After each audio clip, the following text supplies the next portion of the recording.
علم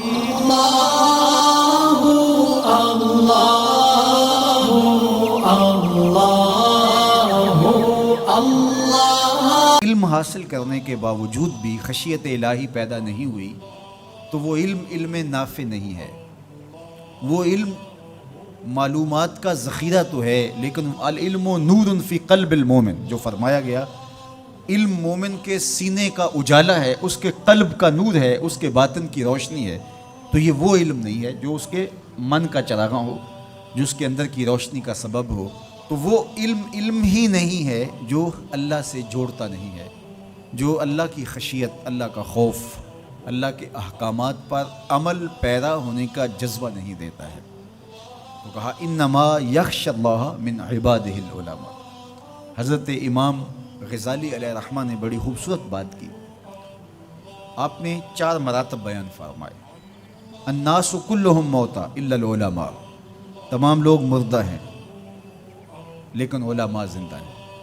زندگی علم کے دم سے ہے، علم ہے تو زندگی ہے، علم نہیں ہے تو زمین پہ چلتا پھرتا، کھاتا پیتا، بیٹھتا اٹھتا، باتیں کرتا ہوا مردہ ہے۔ علم ہی حیات ہے، علم ہی زندگی ہے، علم ہی انسانیت کا جوہر ہے۔ جس طرح آسمان پہ آپ کو ستارے چمکتے ہوئے نظر آتے ہیں، زمین کے ستارے اہل علم ہیں، ان کے دم سے ظلمتیں چھٹتی ہیں، نور پھیلتا ہے اور بزم عالم کہکشاؤں کی طرح سجی ہوئی دکھائی دیتی ہے۔ علم کے چراغ بجھ جائیں تو دنیا کے اوپر اندھیرا چھا جائے۔ تو زندگی کا سارا جمال علم کی وجہ سے ہے۔ زندگی علم ہے، جمال علم ہے، دنیا کا نور علم ہے۔ سارا چراغاں، ساری کہکشائیں، سارے اجالے، ساری روشنیاں، ساری کنادیل علم اور علماء کی وجہ سے ہی ہے۔ تو فرمایا الناس کلہم موتا، لوگ مردہ ہیں الا العلماء، علماء زندہ ہیں۔ اب علماء تو خوش ہو گئے کہ ہم زندہ ہیں، طلباء بھی خوش ہو گئے کہ ہم زندگی اور نور حاصل کر رہے ہیں۔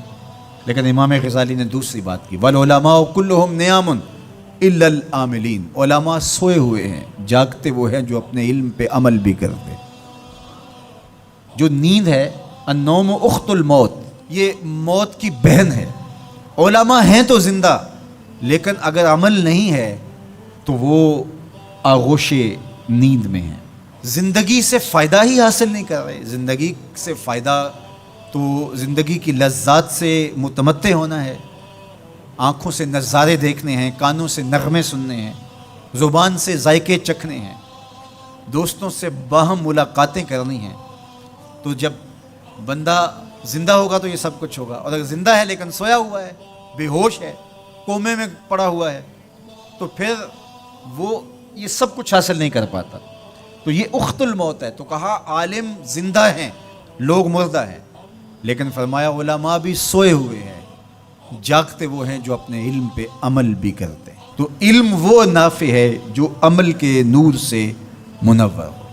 امام غزالی نے تیسری بات ارشاد فرمائی، والعاملون کلہم فی خسران الا المخلصین، سارے عمل کرنے والے بھی خسارے میں ہیں، گھاٹے میں ہیں، لیکن خسارے سے بچے وہ ہیں جو عمل محض اللہ کی رضا کے لیے کرتے ہیں۔ مخلص ہی محفوظ ہیں، ورنہ علم بھی پڑھا، اس پر عمل بھی کیا، لیکن عمل لوگوں کے دکھلاوے کے لیے تھا، عمل کسی کو خوش کرنے کے لیے تھا، استاد کے ڈر کی وجہ سے تھا، ماں باپ کو خوش کرنے کے لیے تھا، اللہ کی رضا مقصود نہیں تھی۔ تو پھر علم بھی پڑھا، عمل بھی کیا، لیکن امام غزالی فرماتے ہیں خسارہ ہے، نقصان ہے۔ والمخلصون کلہم علی خطر الا الخائفین، اور سارے مخلص بھی خطرے میں ہیں۔ جو مخلص ہیں، محض اللہ کی رضا کے لیے عمل کر رہے ہیں، وہ بھی خطرے میں ہیں، معرض خطر میں ہیں۔ کسی وقت بھی پائے استقلال میں لغزش آ سکتی ہے، ساری محنت برباد ہو سکتی ہے۔ کیتی کتری پئی کھو محمد تے سکہ بنیا زردہ۔ ہمارا تو حال یہ ہے کہ ہم بد عمل ہوں، زندگی خواہشات اور آرزوؤں کے ہجوم میں بسر کر رہے ہوں، اور جنت کے ہم ٹھیکیدار بنے ہوئے ہوتے ہیں۔ ہم کہتے ہیں کہ بس ہم تو سیدھے جنت میں جائیں گے۔ حجبت الجنت بالمکارہ وحجبت النار بالشہوات، جنت مشکلوں کے پردوں میں لپٹی ہوئی ہے اور جہنم شہوتوں کے پردوں میں لپٹی ہوئی ہے۔ جنت اتنی بھی آسان نہیں ہے۔ تو کہا کہ والمخلصون کلہم علی خطر، ہر مخلص بھی خطرے میں ہے، لیکن الا الخائفین، جن کے سینے میں خشیت الہی ہے، خوف خدا ہے، وہ خطرے سے بچ گئے۔ اللہ